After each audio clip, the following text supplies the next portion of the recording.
Շնորհակալ եմ, պարոն փոխոսնակ։ Ուրեմն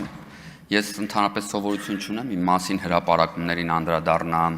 իմ անձին վերաբերվող բաներին անդրադառնամ, բայց երեք մի հատ բան տեղ ունեցավ, որը ոչ թե իմ անձին է վերաբերվում, այդ հրապարակումը իբր իմ անձին է վերաբերվում, բայց իրականում իմ համար շատ զգացմունքային եւ սկզբունքային հարցի է վերաբերվել։ Ուրեմն ինչ է տեղի ունենում, երբ որ ես համարձակվեցի այս ամբիոնից բարձրաձայնել մեդիա մագնատ Թագուհի Թովմասյանի անունը, րոպե 43 վայրկյան հետո ժողովուրդ օրաթերթը իմ մասին տեսանյութ է հրապարակում եւ այլն, իմիջիայլոց ասել որերորդ անգամ պնդում անելով, որ ես իբր քաղաքական քաշ չունեմ, բայց ինքը չգիտես ինչի անընդհատ ինձ անդրադառնում է, էլի։ Ասես քաշ չունեմ, բայց շատ թեթև բաների հետևից հանգած, բայց այդ սաղ մի կողմ իմ համար դրանք չեն կարևոր։ Ու էլի չէի անդրադառնա, որովհետև դե հասկանում եք, ինքը մի ուժի ներկայացուցիչ է, որը 5 տարի իմպիչմենտ տանելուց հետո այսօր դարակազմիկ ելույթի սելֆի անող մասովկայի է վերածվել, էլի, ասենք հանրապետական կուսակցությունը, տենց այն դարակազմիկ 6 րոպեն որ եղավ, ընդ սելֆի էր անում, էլի չէի անդրադառնա, բայց ուրեմն ինչ են անում, դնում են իմ ելույթը ու պնդում, որ ես կանանց եմ վիրավորում, բայց հարգելի գործընկերներ, ես միշտ ենթադրել եմ, որ կանայք ունեն առաջնորդության շատ լուրջ հատկանիշներ։ Դրանում համոզվել եմ, երբ որ ես սկսել եմ շփվել հատկապես իմ քաղաքական գործընկերուհիների հետ, ու եւս մեկ անգամ համոզվել եմ, որ շատ հաճախ նույնիսկ տղամարդկանց գերազանցող առաջնորդության հատկանիշներ ունեն։ Եվ այս պնդումից ելնելով համարձակվել եմ պնդել, որ կանայք ունեն դրանք որոնք են այդ առաջնորդի հատկանիշները, շատ պրիմիտիվ հատկանիշներ են, որոնք իմիջիայլոց խոսում եմ իրական առաջնորդի, ոչ թե արհեստական բանականության եւ այլն,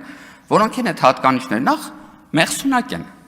Առաջնորդները բոլորը մեղսունակ են, անմեղսունակ չեն կարող լինել առաջնորդները։ Երկրորդ պնդումը, որ արել եմ, այդ բարձր գիտակցությունն, այսինքն երբ որ իր գործողությունն ինքը հասկանում է, թե ինչ հետևանք կարող է ունենա իր գործողությունները, գործողություն անելուց ես պնդել եմ, որ կանայք այո, գործողություն անելուց առաջ գիտակցում են, որ ինչ հետևանքներ կարող է ունենա։ Եվ երրորդ ամենակարևորը պատասխանատու լինելն է, այս էլ իհարկե շատ քաղաքական առաջնորդների բնորոշ չի, բայց պնդել եմ, որ այո, շատ հաճախ կանայք գործողությունը անում են մեզանից լավ, բոլորից հետ լավ գիտակցելով դրա հետևանքները եւ պատրաստ լինելով այդ հետևանքների ծանրությունը իրենց վրա վերցնելու։ Հիմա սա այս թերթի հարգելի լրագրողը համարել է կանանց նկատմամբ վիրավորանք։ Եթե շարունակում է պնդել թերթի այս ու գիտեք ինչն է հարցը, որտեղ սա ֆետիշի եք վերածել։ Սա նորմալ չի, սրա մասին չի խոսա, եթե ֆետիշի վերածված չլներ այս կանանց եւ երեխաների թեման։ Ուրեմն, այս էլ ասեմ ու վերջացնեմ, կանանց եւ երեխաների մասին թմկահարող ընդդիմությունը ընտանեկան բռնության մասին օրենքին ամեն ինչ անում է դեմ խոսալու, իրանց լրագրողների միջոցով գյուղերում գյուղացիներին խոսացնելու եւ այլնի համար, եւ ձեռնպահը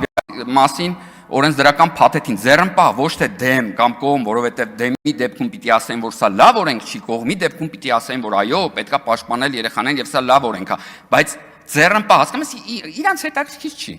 Իրանց հետաքրքիր չի, այդ երեխաները պաշտպանված են թե չէ, որովհետև կենաց խմելուց միշտ խմել են իրանց սեփական երեխաների կենացը, իրանց գործընկերների երեխաների կենացը եւ ոչ թե բոլոր երեխաների կենացը, որովհետև կենաց խմելուց խմել են հլու հնազանդ կանանց կենացը, որ ամեն վտանգի դեպքում պատրաստ են պահկվել այդ կանանց հետևում ու առաջի շարք տանել այդ կանանց, իրանցով պաշտպանվել ու հետո պնդել, որ այ իրանք կին են եւ իրանց պետք չի ձեռք տալ։ Հարգելի կանայք, եթե կարծում եք, որ այս հատկանիշները ինչ ես թվարկեցի վիրավորանք, ես պատրաստ եմ սրանց համար ներողություն խնդրել, շնորհակալ եմ։